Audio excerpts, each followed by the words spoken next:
Tinatawagan ko si Mr. and Mrs. Lloyd and Elena Sexton para sa pagsisibito ng pangalawang kanila. Ama, sa paglalakbay namin ngayon sa panahon ng Adbyento, muli namin sinisindihan ang kandila ng pag-asa at ang liwanag na nagdudulot ng kapayapaan. Maranasan nawa namin ang kagalakan sa pag-asa mula sa pagdating ng aming manunubos. Kagalakan sa harap ng walang malasakit, kagalakan sa gitna ng pagdurusa, at kagalakan sa mga pag-aalinlangan.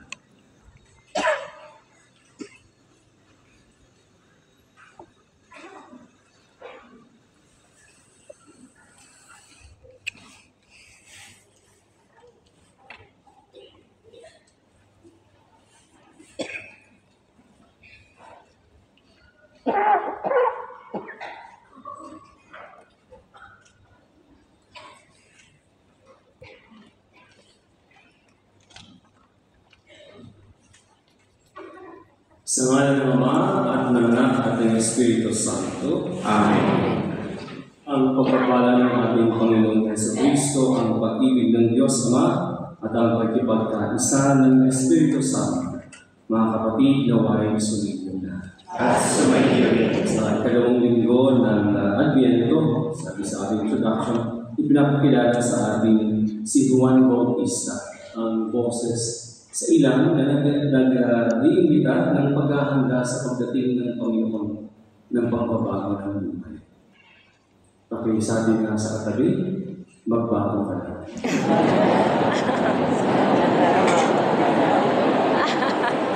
Magbago ka na. Ang pagbabago ay ating paghahanda sa pagdating ni Jesus sa ating mga puso. Kaya sabihin ito mga kapatid, upang tayo ay hindi karapat-dapat sa ating banal na pagdiriwang, aminin natin ang pangalawang pagkakasala at hingin natin ang awat at patawaran na nagmumula sa ating maawaing Diyos.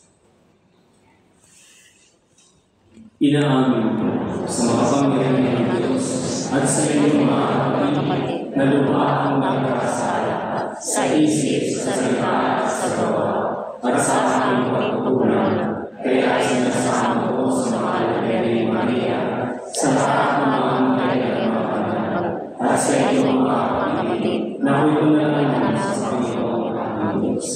Kawa tayo ng pangyarihang Diyos, patawarin tayo sa ating mga kasalanan, at patnubayan tayo sa buhay ng Panginoon. Amen.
po tayo.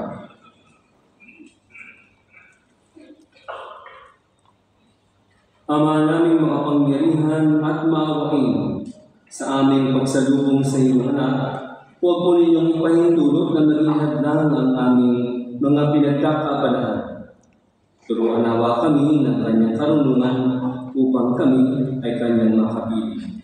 Kasama ninyo at ng Espiritu Santo, magpasalaan. Amen. Pakinggan po natin ang mga pagbasa.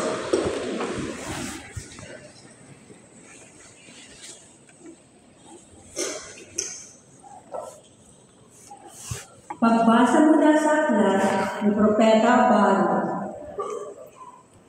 Jerusalem, hubarin mo na ang lambong ng panluluksa at isuot mo ang walang hanggang kaninginan ng Diyos. Ibalaban mo ang kanyang katwiran at iputong mo sa iyong ulo ang korona ng kadakilaan ng Diyos na walang hanggang. Itatanyag ka niya sa lahat ng dako. Tatawagin kang kapayapaang bunga ng katuwiran at karangalan ng pagiging makadiyos. Jerusalem, tumindig ka at umakyat sa mataas na burong. Tingnan mo ang iyong mga anak na nasa isang tawag lamang ng Diyos na banal ay naiipon mula sa silangan hanggang sa kanluran. Nagagalak sila pagkat hindi sila pinalimutan ng Diyos. Ihag silang inagaw sa iyo at pinaladkad na palayo. Ngunit ngayon ibinabalik sa iyo sakay na kaluwalhatian na waring nakaupo sa maharlikang trono. Iniutos ng Diyos na patagin ang matataas na bundok at walang hanggang buron at tambakan ang mga lambak upang panatag na makabalik ang bayang Israel na puspos ng kadakilaan ng Diyos. Sa utos niya ay ilitaw ang maraming mababagong punong kahoy upang liliman ang Israel. Aakayin sila ng Diyos at babalik silang masaya sa pangangalaga ng kanyang habag at katuwiran at liligaya sa liwanag ng kanyang walang hanggang kaniningnan. Ang salita ng Diyos. Salamat sa Diyos. Gawa ng Diyos ay dakila, kaya tayo natutuwa. Gawa ng Diyos ay dakila, kaya tayo natutuwa. Nanglingapin tayo ng Diyos, pasasyon ay ibalik. Ang nangyaring kasaysayan, parang isang panaginip. Lahat tayo ay natuwa, masasayang nagsiawit. Gawa ng Diyos ay dakila, kaya tayo natutuwa. Ang sabi ng mga bansang nagmamasid sa paligid, ang ginawa ng Diyos nila ay dakila, anong likid? Dakila ng masasabi, pambihira ang ginawa, kaya naman kami ngayon, kaganakay di kawasan. Gawa ng Diyos dakila, kaya tayo natutuwa. Kung paano inunanyo ang mga tuyong batis, sa sariling bayan namin, kami poon ay ibalik. Silang mga nagbubukid na nagtanim na may luha, bayaan ng ang aning masasaya na natutuwa. Gawa ng Diyos dakila, kaya tayo natutuwa. Yaong mga nagsihayong dalay binhid na nananis, ang iawit na may dalay ani, pagbalik. Gawa ng Diyos dakila, kaya tayo natutuwa.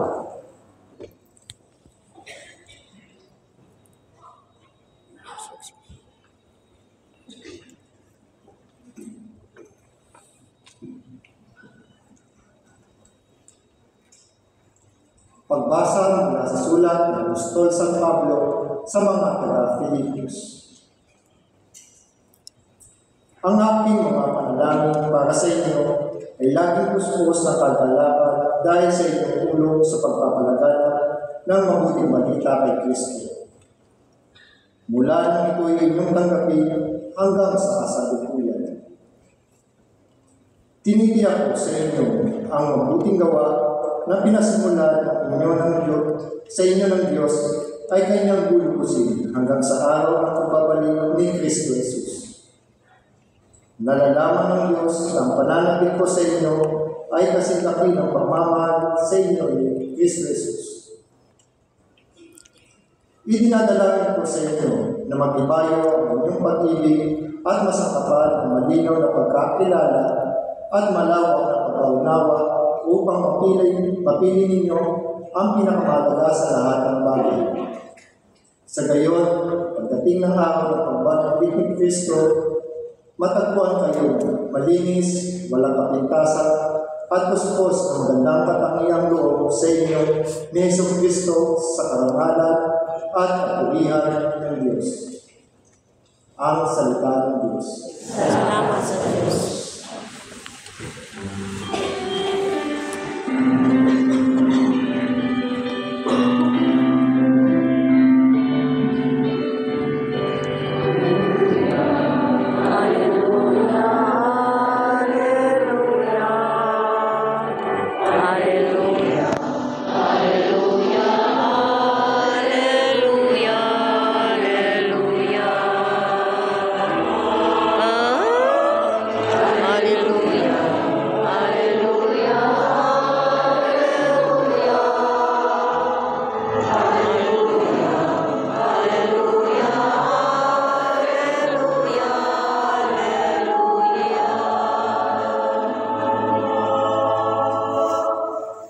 Sumainyo ang Panginoon At sumainyo rin. ang mabuting balita ng Panginoon ayon kay San Lucas. Papuri sa iyo, Panginoon. Ika-15 taon noon ng pag-ahari ni Emperador Tiberio, si Poncio Pilato, ang gobernador ng Judea, at si Herodes, ang tetrarca ng Galilea, at ang kapatid naman niya si Felipe, sa lupain ng Iturea at Traconite. Si Lisanias, ang tetrarca ng Abilinia, si Anas at Caiphas naman, ang mga pinakapunong saserdote noon. Nang panahon iyon, nasa ilang si Juan na anak ni Zacarias. Dumating sa kanya ang salita ng Diyos, kaya't nilibot niya ang mga lupain sa magkabilang panig ng Jordan at nangaral. Pagsisihan niyo talikdan ang inyong mga kasalanan at pabilid kayo upang kayo'y patawarin ng Diyos, wika niya. Sa gayo'y natupad ang nasusulat sa aklat ni Propeta Isaías. Ito ang sabi ng isang sumisigaw sa ilahan. Ihanda ninyo ang daraanan ng Panginoon. Tuwirin ninyo ang kanyang mga landas. Tatambakan ang bawat lambak at titibagin ang bawat burol at bundok. Tutuwirin ang daang liko-liko at papatagin ang daang bako-bako. At makikita ng lahat ng tao ang pagliligtas na gagawin ng Diyos. Mga kapatid, ang mabuting balita ng ating Panginoon.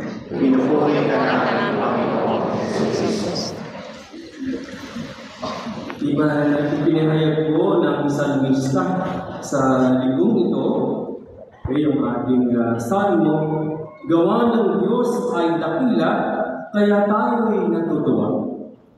Pakitingnan nga yung mga katabi na gawa ng Diyos. Natutuwa naman. Natutuwa ba kayo? Natutuwa sa Mga kapatid, marami po tayo dapat ikatuwa sapagkat maraming ginawang dakila ang Diyos sa ating buhay sa kabila ng ating mga problema. Ano po? Kaya maraming salamat sa Diyos. Pag-isabi sa katabi, maraming salamat at buhay ka pa. Grabe naman. Mga kapatid, 3 puntos po yung ating pagnilayan sa 2 linggo ng pagdating ng Panginoon or ang Adviento. Ang unang bahagi ay yung paunang salita ng ating Ebanghelyo ngayon. Gaano kahalaga ito? Sino-sino ang mga taong ito? Ano ang kanilang papel sa kasaysayan?